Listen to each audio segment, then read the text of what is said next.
Wait, why does Wally have wheels? But it won't cause any problems.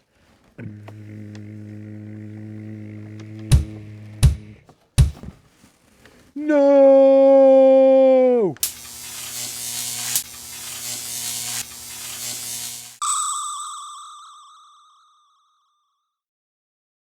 Hey folks, Dave here. I just recently got back from a trip up north to Canada to visit some family and friends, and I'm going to have a video about some of the photos that I took there in a separate thing, but for now I wanted to address something that has come up as a bit of a problem in my photography life, and that is while I was in Toronto, I noticed that I shot Wally a lot, and thinking about it, he comes with me almost everywhere I go, and he's kind of my go-to figure when I travel. I'm not really sure why. I think he just kind of fits into any situation, and he has that explorer vibe. So he just kind of works.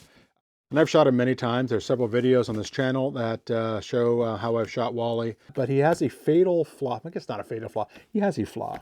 He has a flaw in that he has wheels on the bottom of his treads. Little wheels on the bottom of his treads. Which makes a lot of sense if you consider the fact that Wally here was designed to be a children's toy. And when you're a 5-year-old kid and you're playing with Wally, you want to be able to move along the ground smoothly. And putting wheels on the bottom is the best way to make that happen, because moving tracks around is not really 5-year-old friendly. Although I maintain that toys are wasted on the young.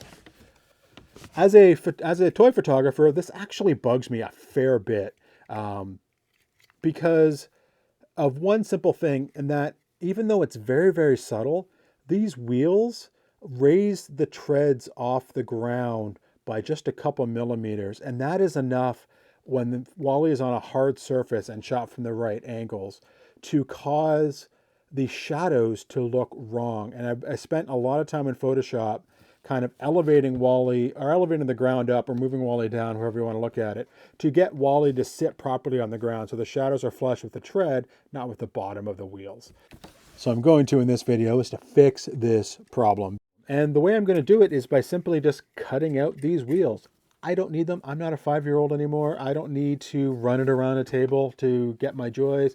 My joy comes from having the most accurate toy to photograph, so I'm going to fix this problem.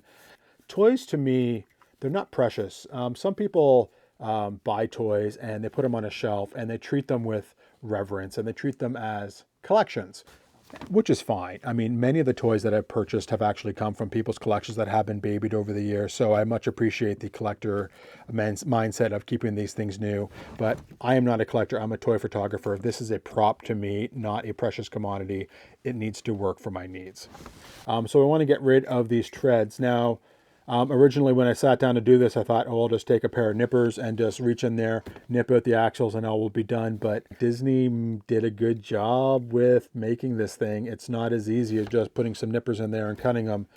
And there's a little screw in there that theoretically would take this tread part off, and I could take the wheels off from that. But those are in hard to reach places. It's almost like they designed this for a child. I don't understand why you make a toy for a child. It's crazy, right? So I'm gonna have to do the plan B, which is to cut these suckers out. And I'm gonna cut these suckers out with an X-Acto knife. Specifically, this knife right here. So I'm just gonna reach in and cut it out. Hopefully they've used plastic for these wheels. Otherwise, I am in big trouble. So I'm going to go cut these out right now. So I'm just going to slip my X-Acto knife right in here. And with all the care in the world, keeping my fingies away.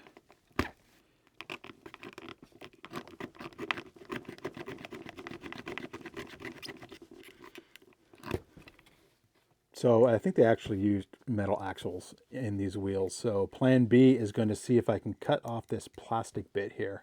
And maybe they'll be low enough, so I'm going to see how that works. Nippers!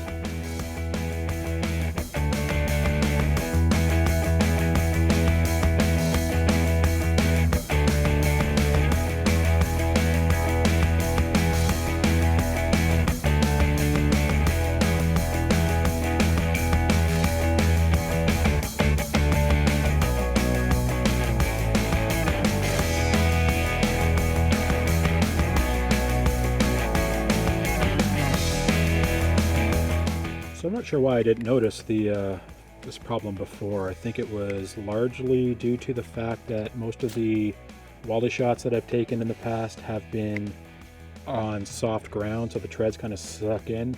It was all on beach sand or in grass or in snow, so I think it just got hidden from me. But being on that very hard, cement that cities are made out of, that didn't allow the treads to sink in, it became blatantly obvious that this problem exists and needs to be addressed. I'm also, if you note, these are not pretty. I'm not looking for the best quality. If somebody comes along and says, wow, that's ugly, I don't care, because the whole idea is to get this thing low to the ground and not pretty. I'm never going to shoot the treads, right?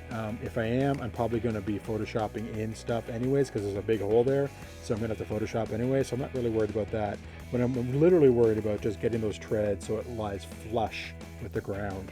That way the shadows line up, because the shadows are some of the hardest things to Photoshop. And if you don't get them right, you can really affect the image. So that's my main goal here. Everything else is secondary. Actually, if I keep digging into this, you actually get all the way to the axle, which is kind of cool. So they got plastic wheels with the metal axle. So X-Acto knife not going to work, but clippers down to the axle seems like a good thing. So I'm going to finish cleaning this off and I'll get back to it when I'm done.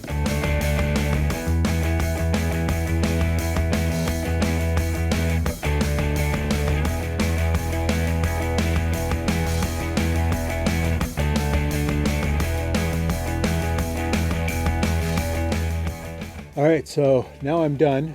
I have those wheels taken completely out. All that's left is the axles, which is great. It should sit flush with the Wally on the ground, so the shadows are going to be great. So what have I done here? I've solved a problem, and that problem is wheels were causing wrong shadows in my photos.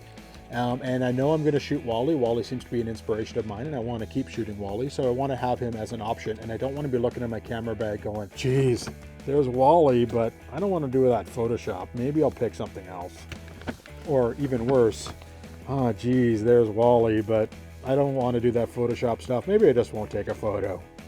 That would suck. So I've solved that problem. So wherever I take Wally out, I know that he will sit flush on whatever I put him on, and I won't have to worry about it, and everything will be just hunky-dory.